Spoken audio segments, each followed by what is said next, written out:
So let me talk to you then about how you can change stuff and never fail. It sounds like a bold claim, doesn't it? Now, obviously, I can teach you the theory. Implementing it is something completely different, and it takes. Sorry for talking you back to me, but it takes a lot of practice, and it takes constant awareness of what you're doing. All right, and it takes putting some new routines into place and stuff like that. But I call it the 3M system, right? And basically, it's a bit like a fire triangle. You know the fire triangle. You take away any one of these, and the fire just is extinguished. Yeah, does everyone remember that from school? Yeah. Oh no, you don't know it. Yeah. You don't learn it at school? No, right, okay. Must have just been us arsonists that learnt it. Okay, so first of all then, the first one, alright, is the first M stands for measure. Okay, and it's the age-old saying, if we can measure it, we can improve it. Yeah. Right, so we need to have a starting point. If I said to you, right, get in your car, let's go, you'd be like, where the hell are we going? Where are we going? You know what I mean? We cannot establish anything until we've measured it and we know where we are, you know, and we know where we want to be. So we've got to measure it. All right. Then what we need to do is we need to let a week run, and a week's a good time.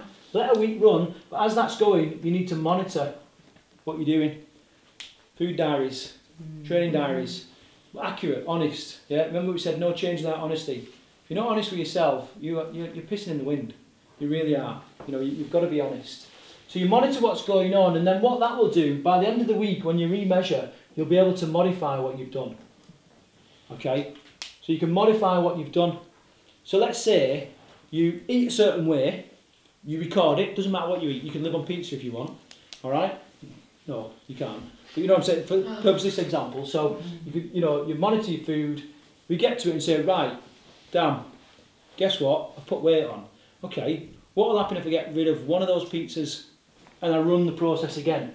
Measure it, monitor it, get to the end, still put a bit of weight on. But what happens if I move two of those pizzas? Keep going, keep going. Guess what? You're going to get to the point where it's like, bloody hell, I've lost weight this week. Keep going, keep going, keep going. Oh, I've hit a plateau. Right, let's have a look at what I'm doing. Am I training too hard? No. Still drinking a bit of alcohol. Let's cut that out. What difference does that make? Let it run a week. Oh, I've lost weight again. Does that make sense? Yeah, really makes sense. You cannot fail. Yeah. You know. Now, the hard bit, this measuring. I had a big discussion with someone. I think it was you, Sharon, about the scales and the power of scales. Scales are like, you know, there's always bad news on the scales. And do you know how powerful a negative thought is compared to a positive thought? Right. It's around 21 times more powerful. All right, so if you get on the scale it's good news, oh great, good news. You get on the scale it's bad news, it's like a bloody one of those wrecking balls with that bloody shitty little pop star on it. It comes flying through the door, knocks you off the scales, you know what I mean, 21 times. If that news was these here, for every one we'd need 60 or 21 to cancel it out. Right, that's how powerful the stuff that we're talking about here. But as well as that, the numbers on the scales are just such a poor way for us to monitor our progress, because especially if we're female, you know, cycles in a month, you know, for every human being, cycles in a day. Our weight will naturally fluctuate throughout the day. You know, cycles in a week, we might be hydrated, dehydrated, we might have eaten too much, we might have a lot of red meat sat in our gut, we might have an illness, we might have a virus, whatever. Okay, our weight is just, it fluctuates all the time, yet we put so much value on it, you know. So, with regards to measuring, you're scared. If I had my way, I wouldn't weigh anybody at boot camp. Anybody. That's not great for the boot, you know, for what you guys want. But for me, when I was losing weight, I had a shoelace. I had a white shoelace, and I used to put it around my waist, level with my belly button, so it was the same point. Yeah, so it's standard. And I used to do it every week, first thing Monday morning after having a little Jimmy Whittle. Measure my waist, and then I would get a black pen and mark it, and I could see my progress. Eventually I got a pair of scissors and I was cutting it. So I was like, I'm never going back. You know what I mean? So I'd measure it, snip. Measure it, snip. You know what I mean? And that's how I monitored my thing. And now, I sort of think, right, are my clothes all right? Yeah, pretty loose. I'm all right. If they get tight, geez, it's getting a bit tight. I need to do a bit more training. I need to eat a bit more weight. Because I'm in a maintenance phase, you know? But when I was, you know, be really careful about how you decide to measure your progress. Yeah. You said about with the lace, that's how you measure G, but my numbers have been a lot bigger than what I would have thought as per inches. I mean, my inches have been. Yeah.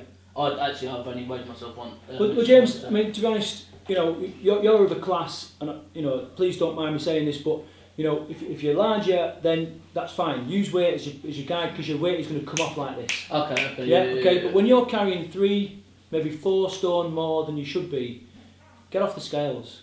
You know, chuck them away. They're just it's just bad news. Yeah. It really, really is. You know, and I know that's tough for me to say, and I know many of you will just ignore that advice, because that's human nature as well. But you know, that really is my advice to you. So watch how you measure stuff.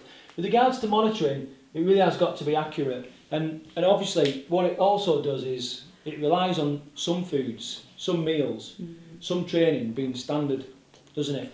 You know, and people think, oh no, I've got to eat the same foods all the time. But here's the research, right? Research tells us that every human being eats on average only 270 types of food. So every meal you have, every bit you eat, on average, it's made up of 270 ingredients. Right? Now, usually I tell people that and they're like, oh, maybe it's not too bad sticking to a similar nutrition plan every week. Okay?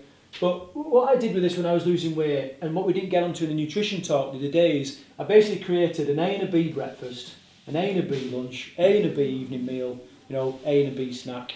Alright? And it was default settings. Because what's your default setting if you haven't got something planned?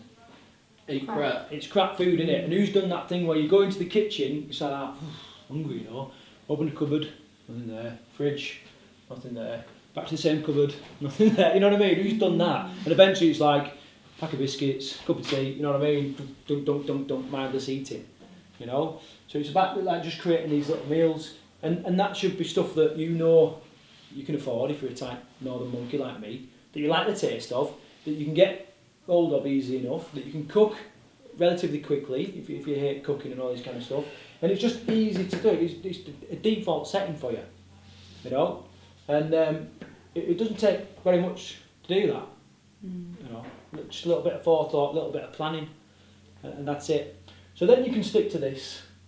Cheat meals are on your terms, still monitor them, you know what I mean, all that kind of stuff, and then the modifying, just looking for those big hitters.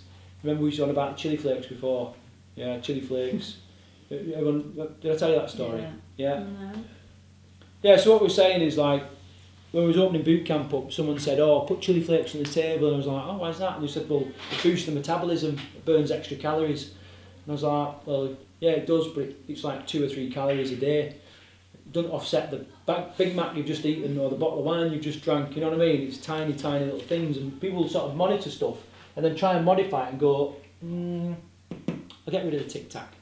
You know what I mean? What about this bloody massive Chinese meal you've had here? Yeah. You know, Friday night when your willpower's low and all that kind of stuff. So it's about just hitting some of those things. One of the big things for me is I'm a massive rugby league fan, and every Friday night, habits and routines again, every Friday night, rugby was on Sky TV, and I used to make a massive night of it. So I'd have Domino's pizza, you know, massive Domino's pizza, be constantly like that. My missus going to eat that, or am I going to be able to eat it? You know what I mean? Dip it in that garlic and herb sauce so that I don't even have to chew it, I can just swallow it and force feed it into my mouth. And that was my Friday night, James, so you'd know it. We've had that conversation around the table a couple of times. So I had to come up with an alternative for that. I still wanted it to be an event, alright? So what I did then is I started doing, like, I love cheese. Cheese is one of my big things that I just can't give up, alright? Or I'm not willing to give up. And so I'd like have a few little different cheeses, and I'd make a bit more of like a ploughman type thing. So I'm still sat there and I'm still like watching the rugby, and I'm dipping in little bits of chutney, and I'm having a bit of cheese, chopping the pickles up and the chilies and all this. It's still an event. Yeah. But I'm having a little bit of a carpet picnic, and actually the amount of calories that I'm eating is so much less, you know. So it's about finding those little alternatives. Because to break a habit, it is really, really hard. To change a habit, it's quite easy. You know, we change habits all the time. Like, you know, when we were kids, we would have put socks on a certain foot in the same order every day. You know what I mean? We would have got dressed in the same way. You know what I mean? We would have got all sorts of different stuff. We form habits really easy. and we can change them quite easy. But breaking a habit is really tough to do.